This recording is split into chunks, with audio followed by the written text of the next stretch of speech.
Bismillahirrahmanirrahim. Assalamualaikum warahmatullahi wabarakatuh.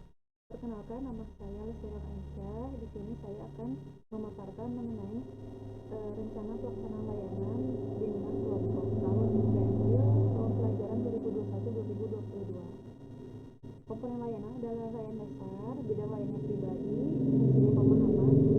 Tujuannya, peserta didik dapat memiliki kesadaran tanggung jawab dalam manajemen waktu. Tujuan khususnya, peserta didik dapat membedakan antara kegiatan yang perlu dilakukan dan tidak perlu dilakukan.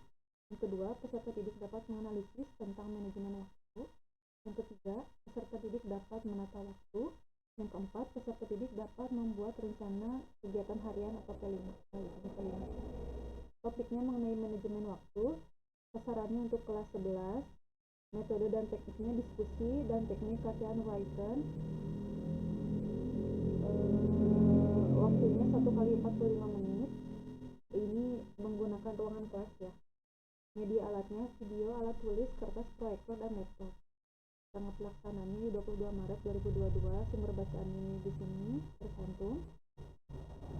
Kegiatannya tahap awalnya, guru BK menyapa peserta didik. Guru BK mendorong dan mengkondisikan seluruh peserta didik, mengkondisikannya dengan ice breaking agar lebih berbau dan anak lebih siap juga untuk mendapatkan materi.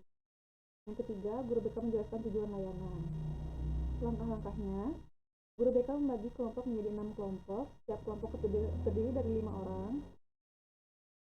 Setelah terbentuk kelompok, peserta didik mempersiapkan kertas dan alat tulis. Yang keempat, peserta didik menerima informasi langkah-langkah kegiatan yang akan dilaksanakan. Mengarang kegiatan. Yang pertama, guru BK akan menanyakan video tentang pengelolaan waktu. Yang kedua, guru BK meminta siswa untuk menyimak video tersebut dan diskusi. Yang ketiga, guru BK meminta siswa untuk membuat rencana kegiatan harian. Tahap peralihannya, guru BK menanyakan kesiapan peserta didik. Selanjutnya, guru BK memberi kesempatan bertanya kepada kelompok apabila ada yang ditanyakan. Yang kedua, guru BK menjelaskan kembali secara singkat tentang tugas dan tanggung jawab peserta didik apabila ada yang belum mengerti. Selanjutnya, guru BK menanyakan kesiapan untuk melaksanakan kegiatan. Yang kedua, setelah semua peserta didik menyatakan siap, maka guru BK mulai tahapan ini. Eksperimentasi. Yang pertama, peserta didik menyimak video dan mencatat.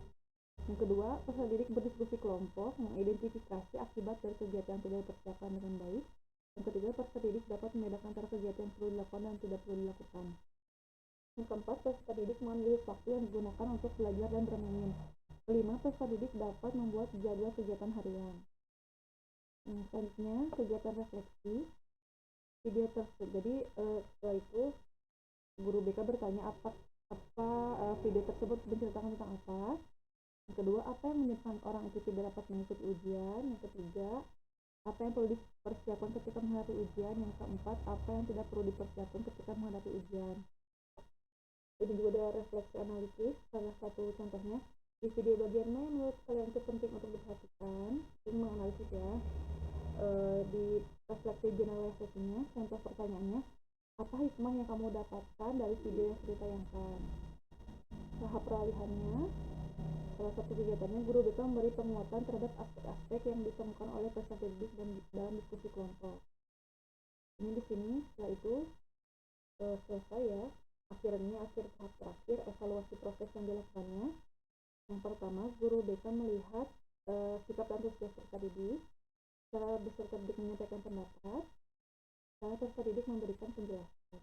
Evaluasi hasilnya, mengajukan pertanyaan seperti tadi, apakah relevan atau tidak, dibutuhkan atau tidak, menarik atau tidak, lalu ya peserta didik mengisi instrumen. Nah ini ya contoh jadwal kegiatan hariannya. Jadi peserta didik dan kelompoknya membuat dulu per kelompok. Jadi mulai bangun pagi sampai tidur kembali, apa yang peserta didik lakukan agar bisa manajemen waktunya. Nah ini materi manajemen waktunya. Dari pengertian manajemen waktu, fungsi mengatur waktu, tips-tipsnya juga ada. Seperti itu. Nah ini laporan pelaksanaan bimbingan kelompoknya telah dilakukan. Ini ya eksperimentasinya Contohnya, peserta didik menyimak video dan mencatat aktivitas, peserta didik berdiskusi, peserta didik dapat membedakan, jadinya akhirnya setelah kegiatan dapat membedakan kegiatan yang perlu dilakukan dan tidak, peserta didik mengatur waktu, dan peserta didik dapat membuat jadwal harian. Hasil yang diperolehnya, peserta didik dapat menceritakan video yang telah mereka simak. Peserta didik dapat mengetahui penyebab seseorang di video tersebut tidak dapat mengikuti ujian.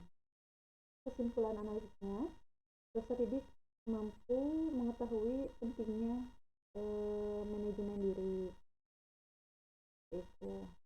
Tindak lanjutnya, hikmah yang dapat diambil dari kegiatan ini itu peserta didik dapat merasa memahami bagaimana manajemen waktu. Rencana yang akan dilakukan peserta didik memulai jadwal kegiatan harian selama 1 minggu dengan baik dan benar serta akan dilakukan secara berulang dan konsisten, dan juga komitmen. Sekian RPL dan laporan kegiatan mingguan kelompok yang sudah dilakukan